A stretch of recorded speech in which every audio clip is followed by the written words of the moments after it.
Bueno, pues me da mucho gusto saludar a Enrique de la Madrid Cordero, un funcionario de resultados, un funcionario que le ha dado lustre a nuestro país por la categoría, la clase con que ha manejado la Secretaría de Turismo, ni más ni menos. Y bueno, pues ahora aspirante a la candidatura a la presidencia de la República para el 2024. Enrique, muy buenas noches, gracias por estar con nosotros. Carlos, buenas noches. El gusto es mío de platicar contigo y con tu auditorio. Gracias. He estado expresando ideas, conversando contigo, debatiendo en algunas ocasiones desde diferentes foros y con diferentes cargos que has ocupado, y ahora lo voy a hacer como aspirante que eres a la candidatura a la presidencia de la República. Te preguntaría primero, ¿por qué? Bueno, primero, Carlos, porque yo creo que a lo largo de mi carrera profesional, tanto en el sector público como en el sector privado y ahora en la academia, tengo una visión muy clara del México que podemos llegar a ser. Un México que yo digo que es un México próspero, o sea, que crezca, que nos vaya mejor a todos, que sea incluyente, que reconozca que hay mucha gente que se nos ha ido quedando atrás, entonces, ¿cómo lo subimos al crecimiento? Que sea justo, que esté en paz y que además sea sustentable. Entonces, un mucho mejor México es posible y yo quiero contribuir a alcanzar ese mucho mejor México posible y además hacerlo en el corto plazo. También porque estoy muy preocupado del rumbo que lleva el país, que va exactamente en la dirección correcta, equivocada. Va en el sentido de un mayor número de gente en la pobreza, un país que vive una crisis de inseguridad y de violencia, un país donde la mayoría de la gente está absolutamente desesperanzada, no ve oportunidades hacia adelante. Entonces, por eso, porque sí sé que un mucho mejor México es posible y sé cuál es el rumbo que hay que tomar y también la capacidad de conciliar los diferentes intereses, y porque no me puedo quedar pasivo ante el rumbo que lleva el país y que si dejamos que siga así, probablemente sea inviable e irrecuperable. En tu ADN tienes el ser institucional. Y además, mira, quién se lo pregunto, que eres hijo de un presidente de nuestro país, pero ¿te das cuenta del tamaño de responsabilidad que podrías asumir? Y te voy a decir por qué, Enrique. He visto una campaña muy atinada que has formulado que dices vamos a construir juntos el futuro de México. Y empleaste muy bien el término construir. Me parece que esto no merece reconstruir, sino construir, porque el país está equivocado en muchos aspectos, ya lo hablaremos en unos minutos más, en educación, en energía, en seguridad, en fin, en muchas cosas. Hay que construir una nueva etapa. ¿Tú estás dispuesto a llegar a ser presidente para que en 6 años te estemos calificando por lo que tienes que construir, por lo que tienes que mejorar, por lo que tienes que recuperar? Bueno, a ver, yo creo que lo primero sí tiene razón de que yo parto del principio de que hay muchas cosas que funcionan y las que funcionan hay que mantenerlas. Y las cosas que no funcionan, juntos hay que cambiarlas y mejorarlas. Y sobre todo también adaptarnos cada quien a la época que nos toca vivir. O sea, estamos además en un mundo nuevo, en una economía del conocimiento, en una economía del Internet. A ese mundo México se tiene que incorporar para saberle sacar ventaja al mundo y sobre todo en beneficio de los mexicanos, porque el objetivo de cualquier política pública, de cualquier gobierno, es que mejore la calidad de vida de su población.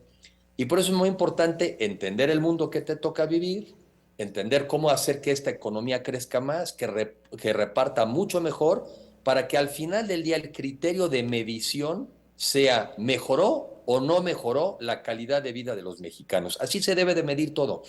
Y las políticas públicas, Carlos, también así se deben de medir. ¿Contribuyeron o no a mejorar la calidad de vida del mexicano? Ahora, ya calidad de vida, pues hay maneras de desmenuzarlo. Puedes decir, mejoraron o no las viviendas, mejoró o no el acceso a empleos mejor pagados, mejoró la calidad del aire, mejoró la calidad de los servicios públicos, pero todo al final del día debe de aterrizar en cosas que puedas medir para que entonces sepamos si estamos tomando o no las medidas correctas en donde no hay que enmendarlas y corregirlas, pero sí el objetivo es mejorar la calidad de vida de los mexicanos y sobre todo la de los mexicanos que se nos han venido quedando atrás, Carlos. Fíjate que te he mencionado y he reconocido que me gusta mucho esta campaña de vamos a construir juntos, juntos, es decir, nos estás involucrando a todos este país. Déjame hacer un poco de historia y hablarte de frente, como siempre lo hacemos, Enrique, porque cuando administró los recursos de la nación tu padre, yo tuve una conducta en extremo con él. Por un lado, mi primer libro que publiqué se llamó Todos somos el presidente, haciendo una defensa del régimen de tu papá ante una infame crítica que había publicado en un artículo Mauricio González de la Garza, que ya murió. Él decía que íbamos a pelear un peso mosca contra un peso completo con Estados Unidos, etcétera. Y bueno, yo me atrevía a publicar un texto convertido en libro, Todos somos el presidente. Pero por el otro lado también fui muy crítico con la campaña presidencial de tu papá, cuando decía la renovación moral de la sociedad. Y yo siempre decía, ¿y por qué la renovación moral de la sociedad? Y no decía la renovación moral del gobierno. Sigo pensando lo mismo. ¿No necesitamos una renovación moral del gobierno antes de jalarnos las orejas a la sociedad? No, Carlos, creo que tienen que ser en paralelo y te voy a decir por qué. Porque al final del día los servidores públicos salimos de un país. O sea, no son personas que vienen de fuera y que de alguna manera no son parte de una sociedad.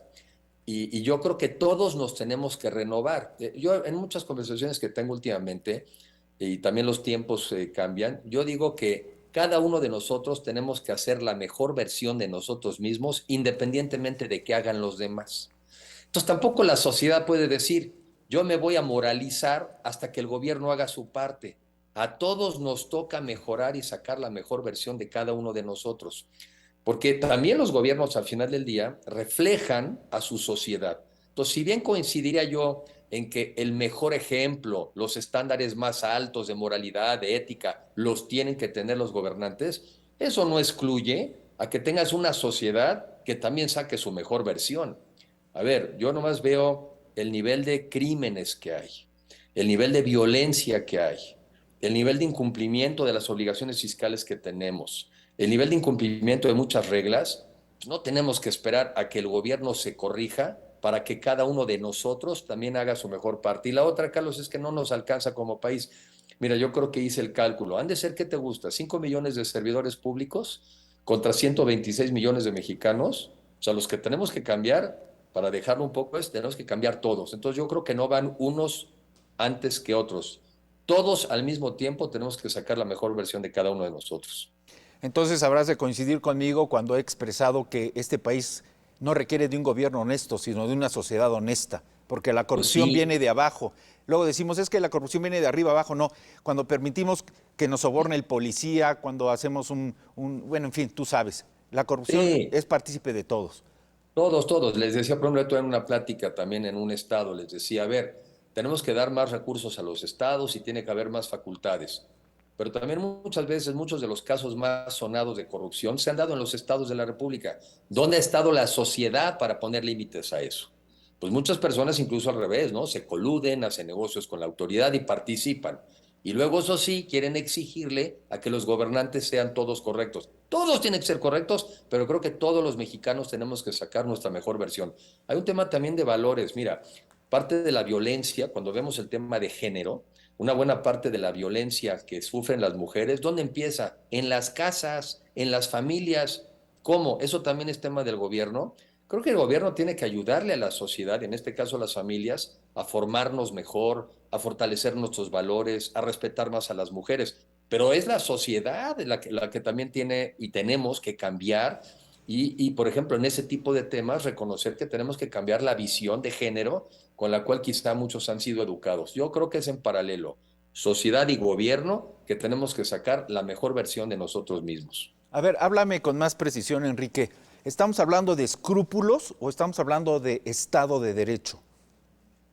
Bueno, a ver, el Estado de Derecho, que al final del día, que los americanos lo dicen muy bien, que es the rule of law, son las reglas que nos hemos dado en la sociedad, una, para convivir entre nosotros y la otra, las reglas para convivir con el Estado mexicano, con el gobierno. En México, francamente, tenemos un Estado de Derecho muy débil. Cuando tenemos conflictos entre ciudadanos, ¿a quién acudimos para hacer las veces de árbitro? Y a veces al revés, ¿cómo frenamos a un gobierno que sea un gobierno abusivo contra nosotros? Entonces creo que ya es tiempo de reconocer que si en México no respetamos las leyes, no tenemos capacidad de prosperar tampoco en lo económico. Un país donde no se respetan las reglas del juego, donde no se respetan las inversiones, es un país donde no vas a invertir. Y si no hay inversión, no hay crecimiento, no hay generación de empleo.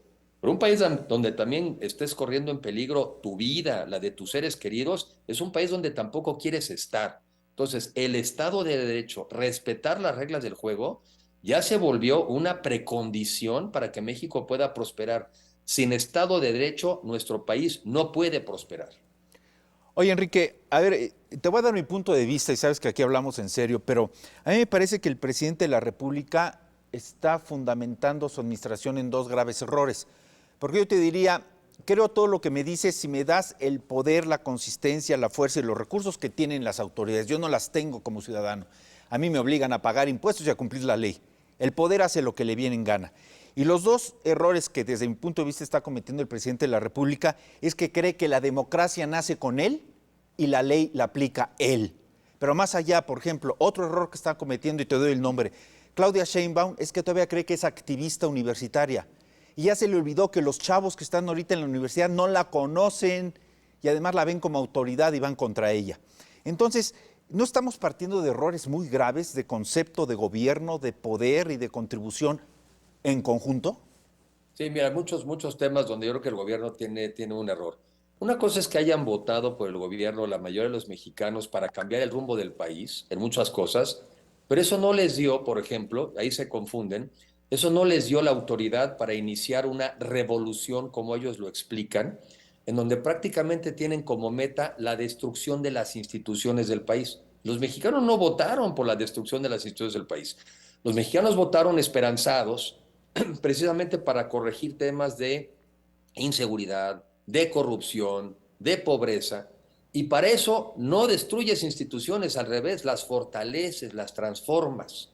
Sin instituciones el país no puede crecer y ahí es donde yo creo que este gobierno tiene una lectura absolutamente equivocada. Haber ganado las elecciones no les dio permiso ni fue el mandato de destruir a las instituciones del país y prácticamente al país. Ahí se han equivocado. Y la otra, cuando tú ganas en una democracia, pues ganas con restricciones, o sea, tienes una cancha marcada, tienes reglas del juego. Y aquí se han dedicado también a vulnerar a las instituciones, a los contrapesos, a los otros poderes, a los organismos autónomos. Pues ¿cómo? O sea, ganas democráticamente y luego te dedicas a destruir la democracia con la que llegaste. Entonces sí, son bastante malitos para interpretar de alguna manera el momento y la situación del país de hoy. Y por eso no han dado resultados, porque el diagnóstico con el que llegaron es el equivocado. 8 millones más de pobres, 8. 130,000 homicidios. 16 millones de personas se quedaron sin acceso a la salud porque también sin ningún tema ni ningún desarrollo analítico destruyeron el seguro popular. Quitaron el tema de las guarderías, las instancias. Se han dedicado a destruir instituciones y por eso no han podido dar resultados. Desde el gobierno necesitas instituciones para también darle resultados a la sociedad. A ver, vamos a hacer una pausa. Le voy a preguntar a Enrique de la Madrid qué esperamos de él, cuáles son sus conceptos, porque me parece francamente contradictorio, también te lo digo de frente, Enrique, que una izquierda contestataria, combativa y radical ahora sea socia del ejército mexicano. La institución más cuidada y sólida sea el ejército mexicano. En fin, vamos a platicar de esto. Es Enrique de la Madrid. Esto va en serio, volvemos.